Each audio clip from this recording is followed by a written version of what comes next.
Assalamualaikum dan salam sejahtera. Apakah itu keselamatan cyber?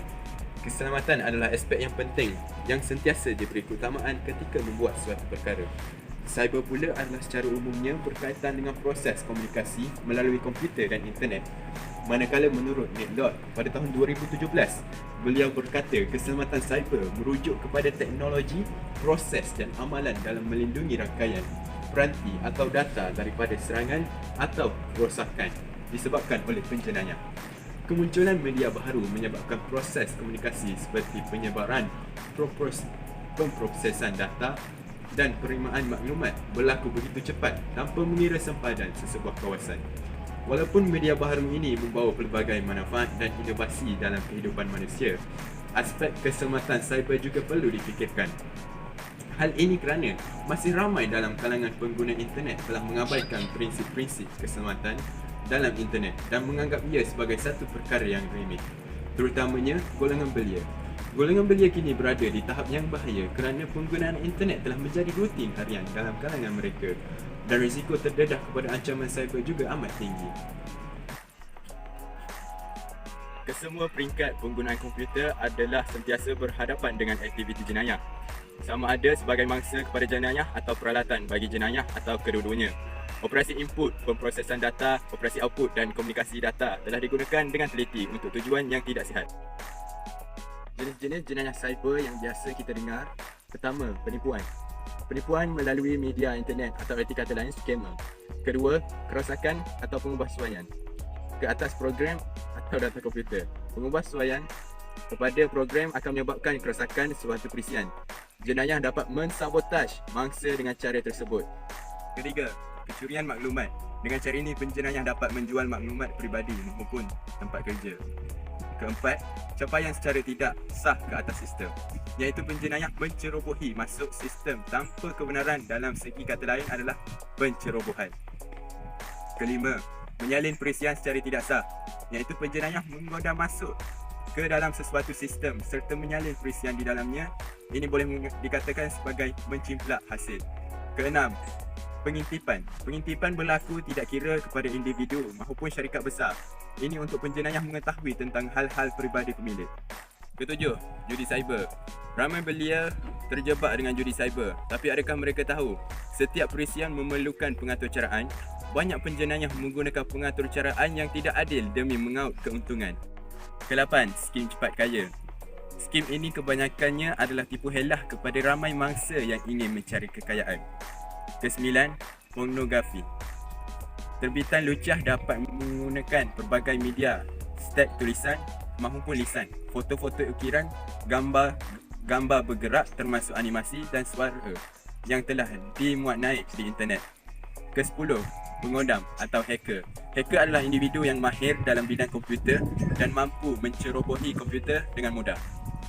Kesebelas, penyebaran virus. Virus boleh tersebar secara meluas dan dapat merosakkan peranti. Banyak lagi dan mungkin juga kita akan berhadapan dengan bentuk jenayah baru selaras dengan yang ingin dibincangkan di sini bukanlah berkenaan bagaimana jenayah dilakukan, tetapi mengapa jenayah ini sukar dibendung. Beberapa faktor yang dikenal pasti ialah: pertama, kepentingan ekonomi. Hal ini kerana teknologi memberikan banyak keuntungan yang tinggi kepada penjenayah, menyebabkan mereka tertarik kepada jenayah cyber. Kedua, berbeza takrifan jenayah. Demikian kita harus akui bahawa wujudnya takrifan jenayah cyber antara negara.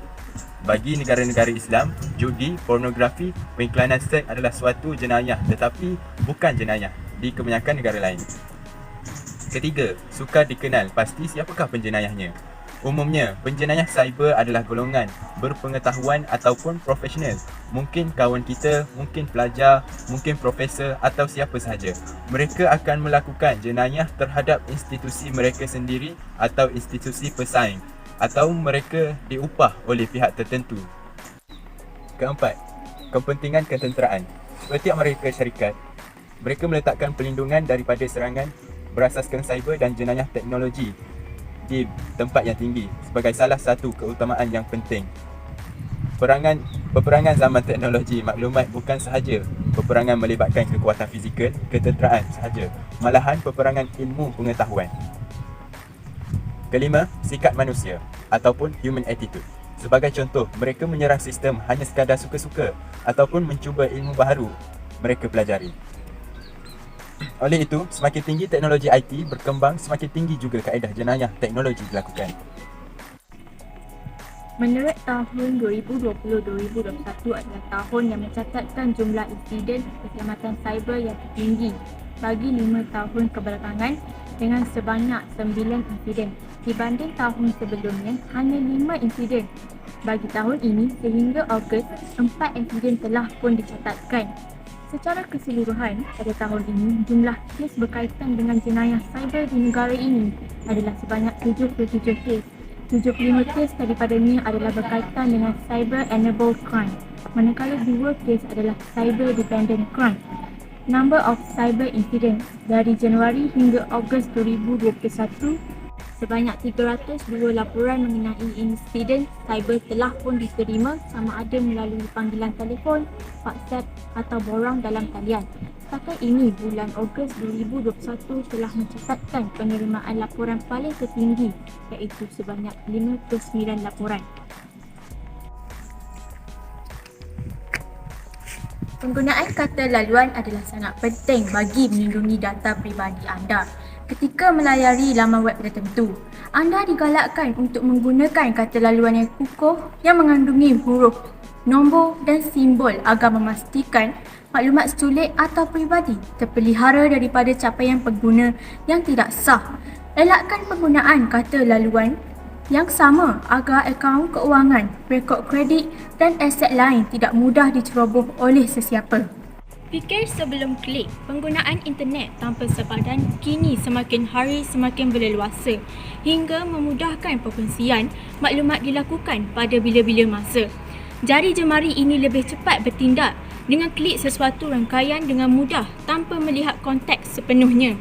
Bagi mengelakkan diri daripada melakukan perkongsian yang menyinggungkan perasaan orang atau memberi kesan negatif pada orang lain, pastikan jangan sesekali klik pada pautan yang berunsur negatif. Segerakan padamkan email, pautan atau lampiran yang mencurigakan termasuk dari orang yang tidak dikenali agar dapat melindungi data peribadi anda dicuri atau digodam oleh insan yang tidak bertanggungjawab. Akhir kata, berdasarkan daripada perbincangan sebentar tadi, Undang-Undang Cyber tidak seharusnya kita harapkan untuk melindungi kita dari ancaman jenayah komputer. Dalam dunia tanpa sempadan, serangan berkemungkinan boleh dilakukan oleh orang beribu-ribu batu jauhnya, mahupun dari kalangan orang yang berhampiran dengan kita. Oleh itu, setiap individu perlu memainkan peranan untuk membanteras kes-kes jenayah cyber yang semakin berleluasa pada zaman era ini.